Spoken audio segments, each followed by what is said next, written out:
This spinning ball right here because 70% of the Earth is water, and water doesn't bend convexly around the exterior of a spinning sphere in a vacuum. That would defy physics, including fluid and statics. Of course, also they say that gas pressure is bending around the outside of this ball convexly, right? That's what the atmosphere is, even though gases have no inherent shape, and that's a dumb term. The gas around the sphere would fill the available space because of the second law of thermodynamics, and the water always finds its level. That's called fluid statics. These are actual laws of physics that cannot be denied. But when it comes to the magic spinning cartoon ball Earth in a vacuum that only NASA can see, and we're supposed to believe even though they admit it's just cartoons, well, it defies all the physics. It has magical powers. And what gives them the magical powers is that we give them $60 million a day. That's right, NASA takes $60 million a day of our tax money to tell us that the Earth defies physics, and then they give us cartoons, and that proves it. How impressive.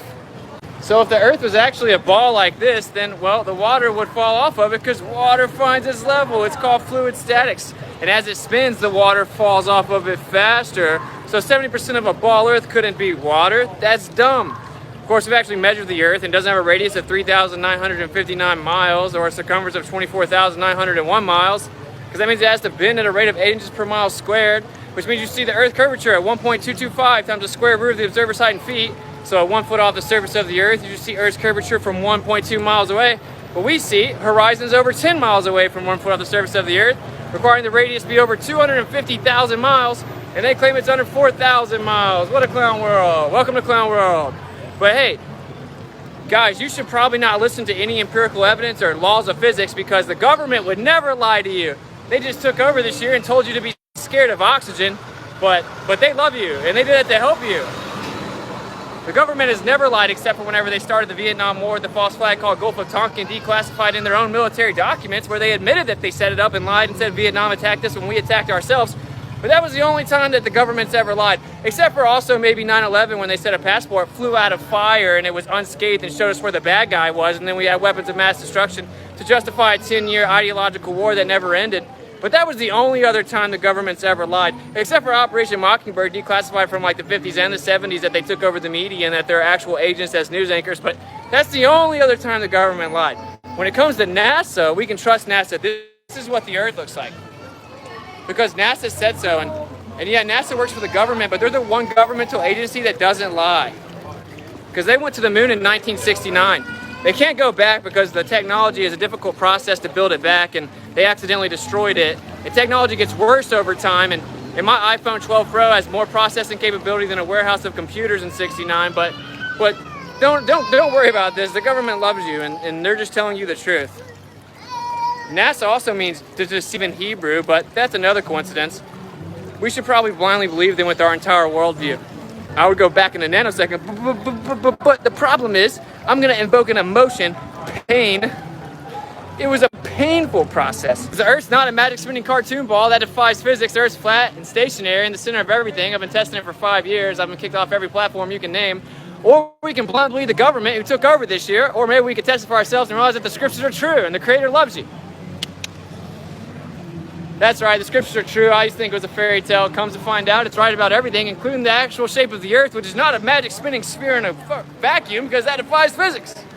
Believe it or not? Believe it or not, the Earth is not a sphere. They lied about the Earth. Believe it or not, you can still believe the Earth's a magic spinning cartoon sphere in a vacuum. It doesn't make it one. It doesn't change the fact that they lied. So believe it or not, fluid statics necessitates water finds its level. That's why the water's falling off the ball. How would it be sticking to a spinning ball going 1,040 miles per hour east of the equator in a vacuum? That would be antithetical to fluid statics, though. That's a natural law. That doesn't make sense. Well, let's talk about the gas pressure on the Earth then. Since water is too profound for you guys, we'll talk about gas pressure. We're breathing gas. That's how we're alive, because we're breathing. We have 14.7 psi at the surface level. In order to have pressure, it has to be contained. This is because the second law of thermodynamics. Don't worry, it's not too complicated. High pressure migrates to low pressure. So when I open a soda and it goes, psh, it's because it's equalizing to the lower pressure around it. High pressure always migrates to low pressure. You couldn't have a pressurized system next to or adjacent to a near perfect vacuum of 10 to the negative 17 torr, because the pressure would fill the vacuum. It's the second law of thermodynamics. they lied about the Earth, and they take $60 million a day at NASA to do so. And on their own website, they admit that they're not real pictures of Earth, they're just cartoons. So I'm crazy because I don't want to blindly believe in cartoons.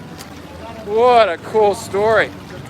No, that's right. NASA.gov themselves admit that they're not real pictures, they're just cartoons and computer-generated images. That's why we give them $60 million a day. It's 2021 and we went to the moon in '69, but we can't get real pictures of the Earth.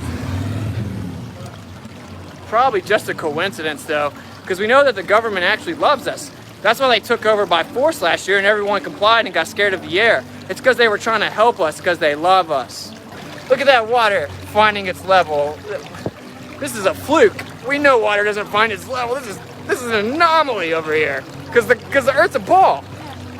See, the Earth couldn't be this spinning ball right here because 70% of the Earth is